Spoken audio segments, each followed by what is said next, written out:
السلام علیکم ورحمۃ اللہ وبرکاتہ۔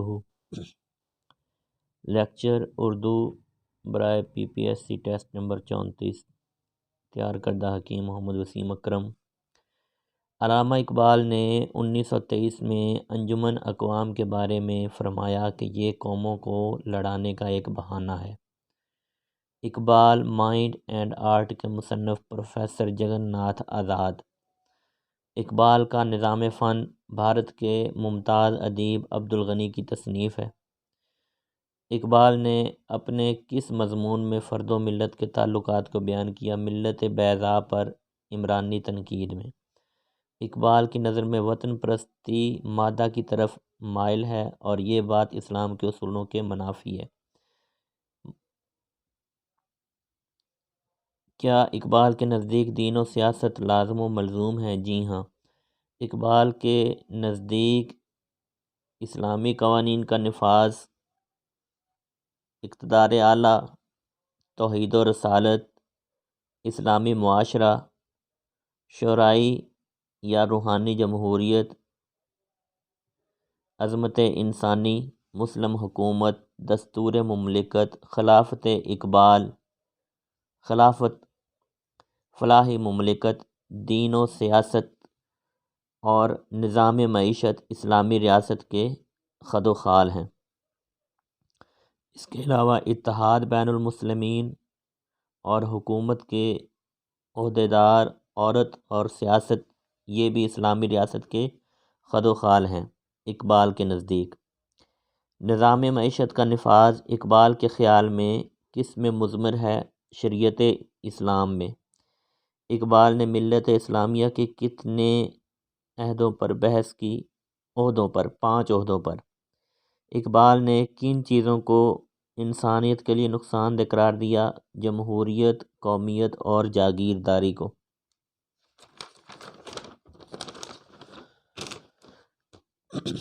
اقبال نے اپنی کس کتاب میں اسلامی جمہوریت کا دفاع کیا؟ دی نیو ایرا میں۔ اقبال سیاست میں کس چیز کو برا سمجھتے تھے؟ سیاست کی عیاریوں کو۔ کیا اقبال گوئٹے کی طرح شاہانہ زندگی کے قائل تھے؟ جی نہیں۔ نہرو رپورٹ کی اشاعت پر مسلمانوں کے کتنے گروپوں میں تقسیم ہوئے؟ 3 گروپوں میں۔ نہرو رپورٹ کو مکمل طور پر کن اشخاص نے رد کیا؟ سر محمد شفیع اور علامہ اقبال نے۔ سر محمد شفیع کی کس تجویز پر اقبال کو پریشانی ہوئی؟ حکومت برطانیہ کی حمایت کے لیے جداگانہ انتخابات کا مطالبہ۔ سر شفیع کی تجویز پر اقبال نے لندن سے کیا لکھا؟ اگر تم مسلمانوں کے مفادات کی حفاظت میں ناکام ہو گئے ہو تو واپس اپنے وطن لوٹ آؤ۔ تجاویز دلی 1927 میں پیش کی گئیں۔ تجاویز دلی کو سر فضل حسین، سر محمد شفیع اور علامہ محمد اقبال نے رد کیا۔ اقبال نے میثاق لکھنؤ پر کیا اعتراض کیا؟ جی، اس معاہدے سے پنجاب اور بنگال میں مسلم اقلیت میں تبدیل ہو گئی ہے۔ میثاق لکھنؤ کب ہوا؟ 1916 میں۔ نظم مرزا غالب سب سے پہلے کس رسالہ میں چھپی؟ رسالہ مخزن میں۔ مرزا غالب سب سے پہلے کب چھپی؟ 1901 میں۔ مرزا غالب میں اقبال نے کس بات کا اعتراف کیا؟ مرزا غالب کی شاعرانہ عظمت کا۔ عقل و دل کب شائع ہوئی؟ 1902 میں۔ عقل و دل پہلی بار کس رسالے میں چھپی؟ مخزن میں۔ عقل و دل کس کی طرف سے پیغام بیعت کے جواب میں لکھی گئی؟ قادیانیوں کی طرف سے۔ عبد القادر کے نام نظم کس کی ہے؟ علامہ اقبال کی۔ عبد القادر کے نام نظم کب چھپی؟ دسمبر 1908 میں۔ عبد القادر کے نام نظم پہلی مرتبہ کس رسالے میں چھپی؟ مخزن میں۔ عبد القادر کے نام نظم میں ابتدا میں کتنے اشعار تھے؟ 16 اشعار۔ نظر ثانی کے بعد عبد القادر کے نام نظم میں سے کتنے اشعار حذف کر دیے گئے؟ 5 اشعار۔ طلوع اسلام نظم کب شائع ہوئی؟ اپریل 1923 میں۔ طلوع اسلام نظم سب سے پہلے کس جلسے میں پڑھی گئی؟ انجمن حمایت اسلام کے سالانہ جلسے میں۔ شمع اور شاعر کب لکھی گئی؟ 1912 میں۔ شمع اور شاعر کب پڑھی گئی؟ 1912 میں۔ 1912 میں انجمن حمایت اسلام کا جلسہ کہاں منعقد ہوا؟ رواز ہوٹل، اسلامیہ کالج، لاہور میں۔ شمع و شاعر ترکیب بند بیت کے کل کتنے بندوں پر مشتمل ہے؟ 11 بندوں پر۔ پہلے بند کے تمام شعر کس زبان میں ہیں؟ فارسی زبان میں۔ شمع اور شاعر کس صورت میں ہے؟ مکالمے کی صورت میں۔ پہلے بند میں شاعر شمع سے کیا کرتا ہے؟ سوالات کرتا ہے۔ باقی 10 بندوں میں شمع کیا کرتی ہے؟ شاعر کے سوالات کے جوابات دیتی ہے۔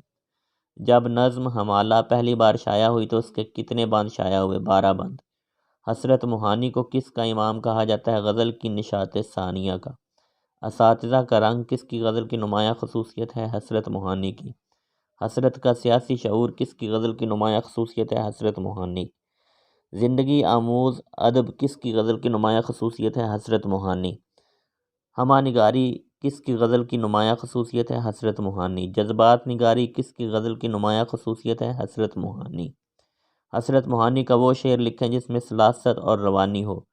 چپ کے رات دن آنسو بہانا یاد ہے، ہم کو اب تک عاشقی کا وہ زمانہ یاد ہے۔ حسرت کے بارے میں یہ رائے کس نے دی، کس کی ہے کہ حسرت کے یہاں خیال انگیز اشعار زیادہ نہیں، حسرت کے یہاں خیال انگیز اشعار زیادہ نہیں، جذبات انگیز ضرور ہیں۔ یہ ڈاکٹر سید ایجاز حسین نے دی۔ اصغر گونڈوی کی شاعری کا زمانہ کب سے کب تک ہے؟ 19ویں صدی کے آخر سے 20ویں صدی کی پہلی تہائی تک۔ جمال پرستی اصغر گونڈوی کی شاعری کی نمایاں خصوصیت ہے۔ بیان کی شگفتگی اصغر گونڈوی کی شاعری کی نمایاں خصوصیت ہے۔ فعالیت اصغر گونڈوی کی شاعری کی نمایاں خصوصیت ہے۔ بلند خیالی اصغر گونڈوی کی شاعری کی نمایاں خصوصیت ہے۔ اصغر نے اردو غزل میں نئی لطافتیں پیدا کیں، یہ کس کی رائے ہے؟ مجنون گورکھپوری کے۔ ناصر کاظمی امبالہ میں پیدا ہوئے۔ ناصر کاظمی 1925 میں پیدا ہوئے۔ ناصر کاظمی کا پورا نام ناصر رضا کاظمی ہے۔ ناصر کاظمی نے 15 سال کی عمر سے شاعری شروع کی۔ برگ نیں ناصر کاظمی کی شاعری کا مجموعہ ہے۔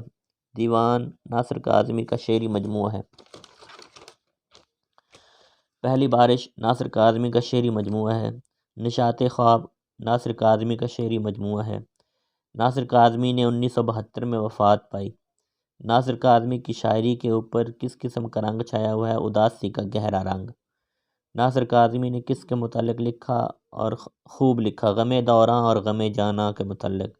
ناصر کاظمی ایک گم گشتہ نواح کس کا مضمون ہے؟ مظفر علی سید کا۔ ناصر کاظمی کی شہر کی دیواروں پہ اداسی کے متعلق ایک شعر لکھیں۔ دل تو میرا اداس ہے ناصر، شہر کیوں سائیں سائیں کرتا ہے۔ ماضی پرستی اور نوسٹلجیا کس کی شعری خصوصیت ہے؟ ناصر کاظمی کی۔ احساس تنہائی کس کی شعری خصوصیت ہے؟ ناصر کاظمی کی۔ تبدیلیوں سے گریز کس کی شعری خصوصیت ہے؟ ناصر کاظمی کی۔ احساس زیاں کس کی شعری خصوصیت ہے؟ ناصر کاظمی کی۔ سادگی اور سلاست کس کی شعری خصوصیت ہے؟ ناصر کاظمی کی۔ زندگی کے عقارت جانے اور کچھ نہ کر سکنے کا احساس کے متعلق ناصر کا شعر لکھیں۔ منزل نہ ملی تو قافلوں نے رستے میں جما لیے ڈیرے۔ مظفر علی سید نے کس کو اپنی آراء سے نوازا؟ ناصر کاظمی کو۔ ڈاکٹر آفتاب احمد نے کس کو اپنی آراء سے نوازا؟ ناصر کاظمی کو۔ ڈاکٹر عبدالوحید نے کس کو اپنی آراء سے نوازا؟ ناصر کاظمی کو۔ ڈاکٹر سہیل احمد خان نے کس کو اپنی آراء سے نوازا؟ ناصر کاظمی کو۔ احساس تنہائی کے متعلق ناصر کاظمی کا ایک شعر لکھیں۔ میں بھٹکتا پھر رہا ہوں دیر سے یوں ہی شہر شہر نگر نگر، کہاں کھو گیا میرا قافلہ کہاں رہ گئے میرے ہم سفر۔ مرزا یاس یگانہ چنگیزی کے فن کی کیا خاصیت ہے؟ خودی اور یکدائیت۔ یگانہ کی شاعری کی خاصیت کے متعلق ایک شعر لکھیں۔ خودی کا نشہ چڑھا آپ میں رہا نہ گیا، خدا بنے تھے یگانہ مگر بنا نہ گیا۔ جارحانہ انداز کس کی شاعری کی فنی اور فکری خصوصیت ہے؟ یگانہ چنگیزی کی۔ انسانی عظمت کا احساس کس کی شاعری کی فنی اور فکری خصوصیت ہے؟ یاس یگانہ چنگیزی کی۔ 100 سوالات مکمل ہوئے لیکچر نمبر 34 کے۔ چینل کو زیادہ سے زیادہ لائک کریں، شیئر کریں اور سبسکرائب کریں اور اپنا خیال رکھیں۔ اللہ حافظ۔